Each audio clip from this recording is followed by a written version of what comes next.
फक्त 4 मिनिटात या सिंपल सेटअपने मला माझ्या स्टॉप लॉसपेक्षा दुप्पट टार्गेट दिलं.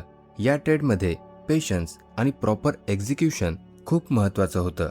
आता ही ट्रेड मी कशी घेतली, कोणते रूल्स फॉलो केले याचा कंप्लीट ब्रेकडाऊन बघूया. आपला हा सेटअप साधारण 2:30 वाजता तयार झाला होता, पण त्याआधी मार्केट सकाळपासून ट्रेडरच्या पेशन्स सोबत खेळत होता. मार्केट या लिक्विडिटी लेवल आणि रेझिस्टन्स लेवलला वारंवार टेस्ट करत होता. सुरुवातीला मार्केट गॅप अप ओपन झाला, त्यानंतर बराच वेळ कन्सॉलिडेट झालं आणि त्यानंतर एक स्ट्रॉंग रेड कॅन्डल बनवत या झोनमध्ये आलं. पण मार्केट इथेही जास्त वेळ टिकलं नाही आणि लगेच व्ही शेप रिकव्हरी दिली. हा मूव्ह मार्केटमधील व्हॉलॅटिलिटी दाखवतो. त्यानंतर मार्केटने पुन्हा या लेवलला रिटेस्ट केलं आणि एक स्मूथ डाऊन ट्रेंड कंटिन्यू केला. हा डाऊन ट्रेंड लिक्विडिटी लेवलच्या खाली गेला.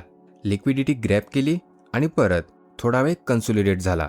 ही लिक्विडिटी लेवल मी आधीच मार्क केली होती, कारण मागच्या काही दिवसापासून मार्केट इथून लिक्विडिटी ग्रॅब करत होता.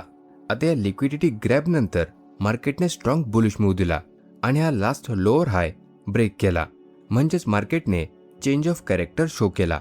सोबतच या स्ट्रॉंग बुलिश कॅन्डलने एक स्ट्रॉंग डिस्प्लेसमेंट मूव्ह दाखवला आणि म्हणून आधी मी ते ऑर्डर ब्लॉक ड्रॉ करून घेतला आणि एफव्हीजी तयार होण्याची वाट बघितली.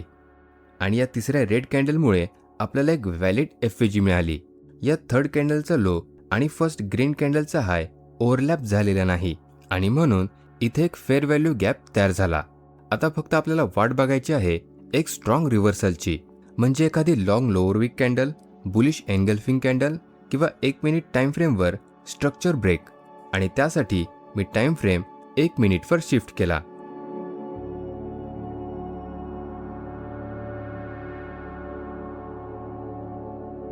मार्केटने एफव्हीजी पूर्णपणे फिल केलेली आहे आणि जवळपास ऑर्डर ब्लॉक पर्यंत आला आहे, पण अजूनही कोणताच क्लिअर रिव्हर्सल पॅटर्न तयार झाला नव्हता. आणि शेवटी या रेड कॅन्डलने एक स्ट्रॉंग लोअर वीक तयार केली आणि हे होतं आपलं पहिलं कन्फर्मेशन. आता पुढच्या कन्फर्मेशनसाठी या रेड कॅन्डलचा हाय ब्रेक करणारी एखाद्या स्ट्रॉंग बुलिश कॅन्डलची गरज होती आणि पुढच्या ग्रीन कॅन्डलने अगदी तेच केलं. पुढच्या ग्रीन कॅन्डलने रेड कॅन्डलचा हाय ब्रेक करून बुलिश कन्फर्मेशन दिलं. लक्षात घ्या, या रेड कॅन्डलचा हाय ब्रेक झाला की लगेच एंट्री घ्यायची नाही. आधी बुलिश कॅन्डल कंप्लीट होऊ द्या आणि त्यानंतर बुलिश कॅन्डलचा हाय ब्रेक झाला की तो असेल आपला एंट्री पॉइंट. इथे मार्केटने आपल्या सेटअपचे सगळे रूल फॉलो केले. पहिल्यांदा ऑर्डर ब्लॉकला रिस्पेक्ट करत लॉंग लोअर वीक कॅन्डल बनवली आणि त्यानंतर स्ट्रॉंग बुलिश कॅन्डल बनवून बायर्सचा कंट्रोल दाखवला. स्टॉप लॉस वीकच्या खाली ठेवायचा आणि target 1:2 risk to reward ratio.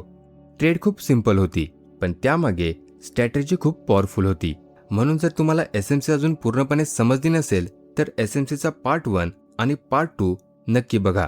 आजच्या सेटअपमधून एक महत्त्वाची गोष्ट शिकायला मिळते. सेटअप मिळेपर्यंत पेशन्स ठेवा. सेटअप मिळाला तर एंट्री, सेटअप नाही मिळाला तर नो एंट्री. हा नियम कायम लक्षात ठेवा. आणि अवघ्या 4 मिनिटाच्या आत मार्केटने 1:2 टार्गेट अचीव केला आहे.